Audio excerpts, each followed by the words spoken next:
Good morning, friends. Today we are making bread and I've been wanting to share it with everyone. I've had lots of people in real life and online ask me about my bread recipe. So I'm gonna give you guys what I do. It's pretty easy and it has become a staple in our home. We make it probably 2 to 3 times a week, and if I got more, like if I made more loaves at a time, I probably would only have to make it like once or twice a week. So that is something I might end up doing, but for now I just make 2 loaves 2 to 3 times a week.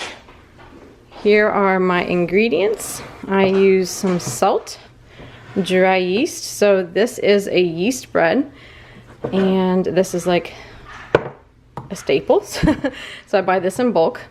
Then we use some olive oil. And this recipe also calls for honey, but I tend to be running low on honey a lot, and so I substitute for 2 tablespoons of cane sugar, but you can use honey in this recipe. I believe it is 1/4 a cup. I can double check that.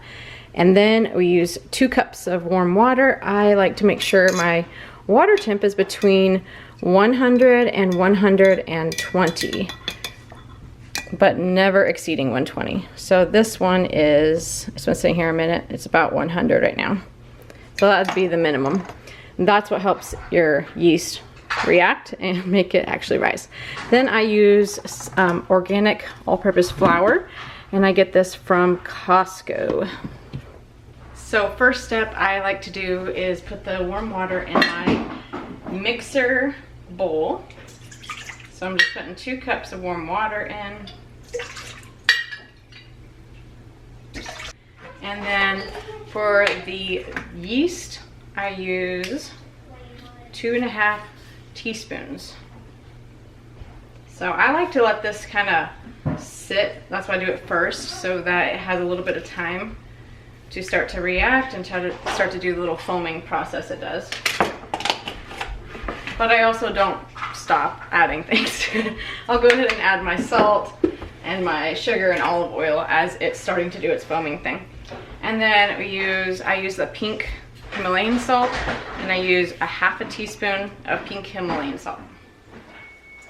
I'm pretty sure you can use any salt. This is just the salt that I use, because I buy this in bulk as well.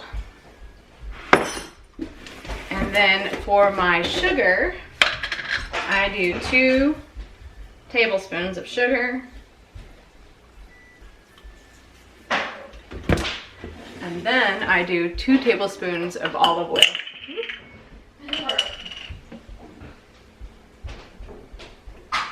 And I definitely have this recipe memorized by now because I make it so often. But a good idea if you're making something often is to, what I do, is I tape the recipe to the back of a cabinet in my kitchen. That way it's pretty handy to recall the ingredients without digging out the actual recipe binder. This is what we got so far. The yeast is starting to react and become a little bubbly. And then I will add the flour. Next we will use 5 cups of flour. I always have to count as I go, or else I will lose track of what cup I'm on. That's 3, 4, and 5. Then I set the flour aside because I'm going to be kneading that again, and when I go to roll out my dough. And then the olive oil, I'm gonna need to grease my pans, so I'll leave that there too. And so while I am getting this over at the mixer, I'm gonna go set it up at the mixer. I'll then put away all the rest of the ingredients and clean up my working space. Okay, in this rental house, the cabinets sit so low that my KitchenAid mixer cannot fit underneath them.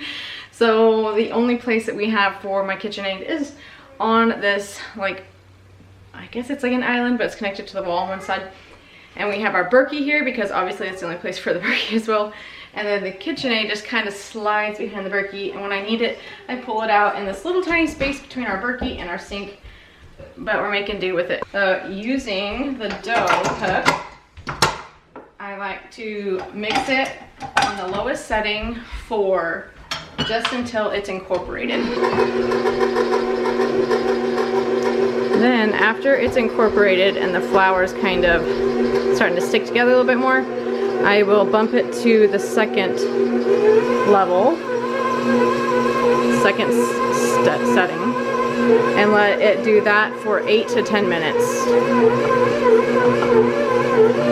At that point, I will look for it to pass the window pane test. So I'll show you in just a second. So while that's working on mixing, I will run over and clean up my mess and get my pans out and get all the things I'm gonna need out when I go to roll the dough, and I can just be ready for that step.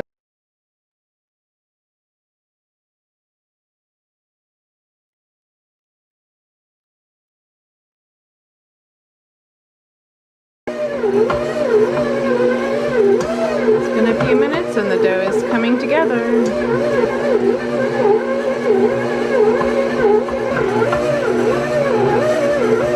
So I like to have all my supplies laid out and ready to go. So when the dough is risen and ready, I have everything ready to just quickly roll out my dough and put it in the bread pans. Okay, at this point it has been kneading for about 10 minutes.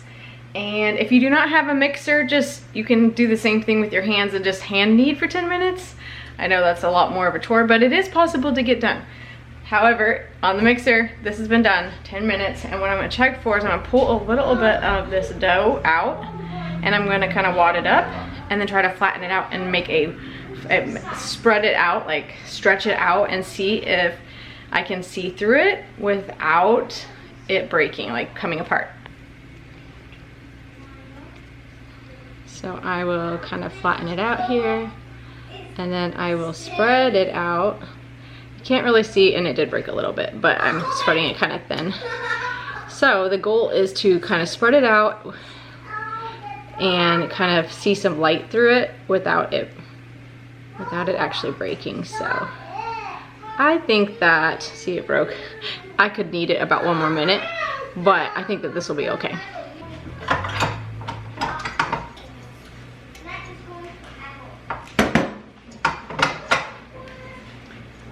So this is what it looks like right now. I don't know if it's focusing on the right thing, but this is what it looks like right now. And I'll kind of just form it into a ball, roundabout ball for a shape, and then stick it on my preheating oven for 30 to 45 minutes. It really depends on the temperature of your home. And I'll cover that with a flour sack towel and wait for it to double, at least double.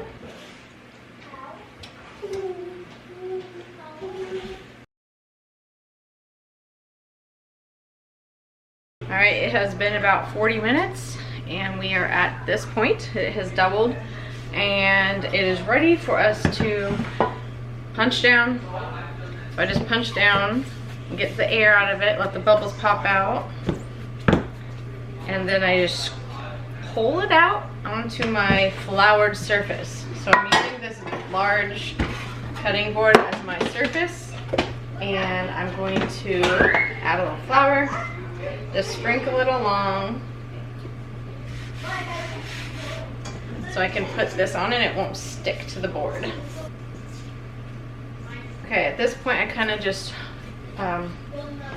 knead it together until it's like incorporated as one big ball, and make sure the air pockets are out.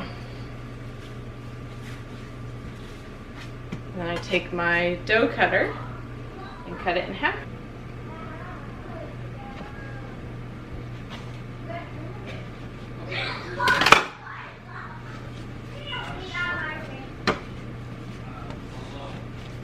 So at this point we get the dough in its own little loaf, and I'm going to kind of make it go out like a rectangle before I start rolling. So my job here is just shaping it into more of a rectangle shape, and then I'll start rolling.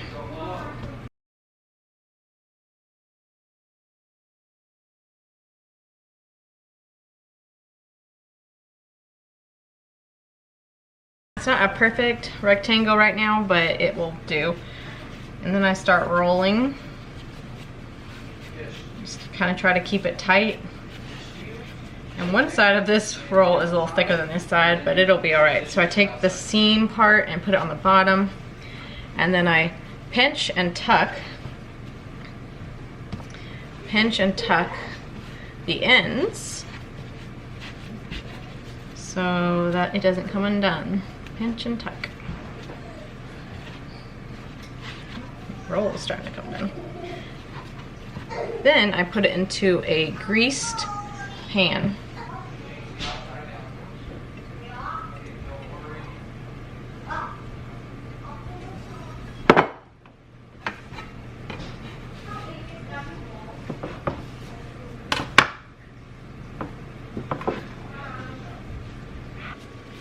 And do it again with the second one.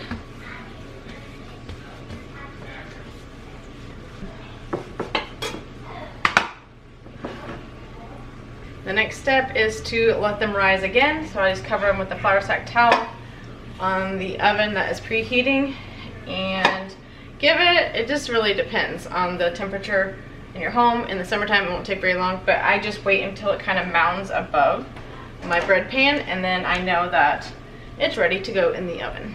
And again, I go ahead and clean up my mess and wipe everything down, so when the bread is ready to go in the oven, I don't have to deal with anything left behind.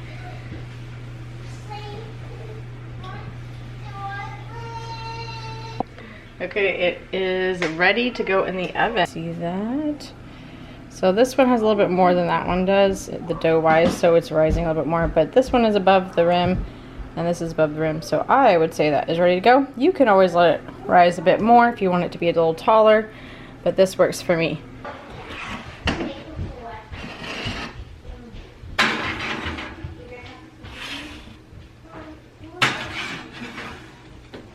Okay, so at this point, I am gonna bake it in my oven for 28 minutes. So this is the tricky part, guys, because my recipe at my other house, I had a gas oven and I would I'd put it in the oven for about 22 minutes and it came out perfect.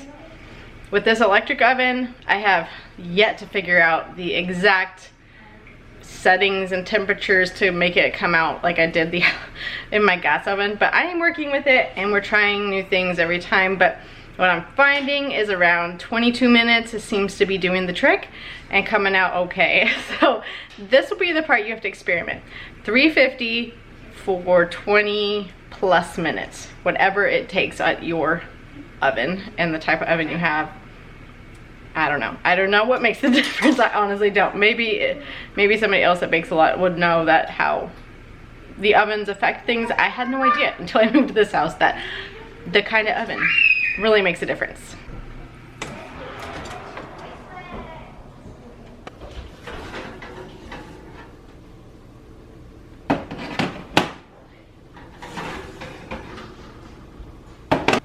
Not too bad. Okay, then I just run a knife along the edges to make sure it pops out nice and evenly and doesn't stick. And voila! That's pretty nice. I'm very happy with that. Very happy with how it turned out this time. Nice and browned. It's got some toughness to it, but not too tough. And it rose very well. So that was a success this time. And that's really it. The bread making is super easy. Once you get used to getting the routine of making bread, it really isn't that hard to add it to your daily routines. I like to make mine. I like to get up first thing and do breakfast and then kind of start it then. And so you're doing each step as you're doing different things in the kitchen, when you're cleaning up, when you're unloading, loading the dishwasher, getting meals for the kids. Another way I like to make it is right around dinner time. I'll get everything started and it's mixing, and then start the rising processes as dinner's happening. And then when dinner is being served, I pop the bread in the oven. So it's just like fitting it into little pockets of time that you have in your day and making it work. And before you know it, then your family will only want homemade bread and then you'll be making it every week. But it's not a bad thing. It keeps us away from those preservatives and those store-bought bread, and it really is not too bad to make, and everybody loves it. Hope you guys enjoyed that little recipe walkthrough, I'll leave the details of that in the description of this video. And give us a like and follow us along to see more kitchen things. So I'm wanting to add a lot more of the things we do in the kitchen, just random everyday stuff for us, but share how we're doing things in our kitchen as well as outside with the goats and the garden and that stuff. So thanks for watching again. We'll catch you on the next video.